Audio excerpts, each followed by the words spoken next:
Si Dudut na gustong-gusto ng papaya na may malunggay. Ito po. Ito na. Kakalabit ka pa eh. Si Letlet. Si Letlet kasi hindi. Aba, gusto din ni Letlet.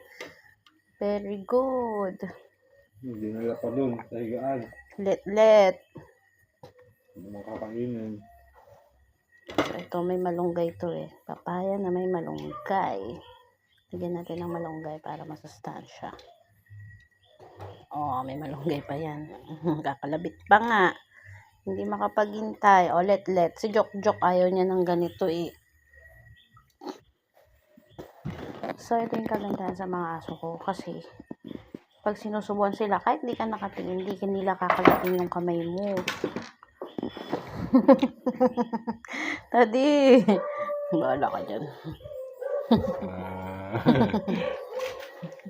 Naagawan ka